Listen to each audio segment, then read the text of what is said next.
Hi dear friends, this is your Kiran. Welcome back to Kiran Rao Bigg Boss channel. అందరికీ శుభోదయం. Bigg Boss season 8 and week 11 so family week అయితే ప్రజెంట్గా నడుస్తుంది. And ఈసారి voting కూడా చాలా ఇంట్రెస్ట్గా ఉంది. ఒక మైండ్ బ్లాక్ ఎలిమినేషన్ కూడా ఉండే అవకాశం ఖచ్చితంగా ఈ వీక్ అయితే ఉండబోతుంది.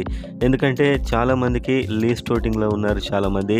సో అది చూసే ముందు మీ ఓటు ఎవరికి వేసారు ఈ వీక్ అనేది గట్టిగా కామెంట్ చేయండి అండ్ సబ్స్క్రైబ్ చేసుకోండి ఎర్లీగా నామినేషన్స్ అండ్ ఎలిమినేషన్స్ అప్డేట్ తెలుసుకోవడానికి.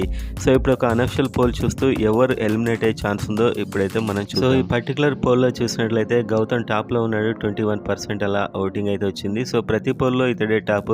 సో ఈ వీక్లో అఫీషియల్గా కూడా టాప్ గౌతమే. And number 2 Vishnupriya. సో ఇక్కడ నుంచి మీరు చూస్తే అందరికీ ఒకటే విధమైనటువంటి ఓటింగ్ అయితే ఉంది.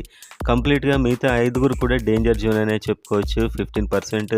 అండ్ నెక్స్ట్ యష్మి 15%, అండ్ ఆ తర్వాత అవినాష్ 15%, అండ్ ఆ తర్వాత టేస్టీ తేజ 15, అండ్ ఆ తర్వాత పృథ్వీరాజ్ 15. సో ఇక్కడి నుంచి ఎవరైనా ఎలిమినేట్ అయ్యే విధంగా ఓటింగ్ అయితే ఉంది. సో మొత్తానికి ఈ వీక్ అయితే ఒక సెన్సేషనల్ ఎలిమినేషన్ ఉండే అవకాశాలు ఎక్కువగా కనిపిస్తున్నాయి. ఎందుకంటే దాదాపు అందరికీ ఒకే ఇంచుమించు ఓటింగ్ అయితే ఉంది.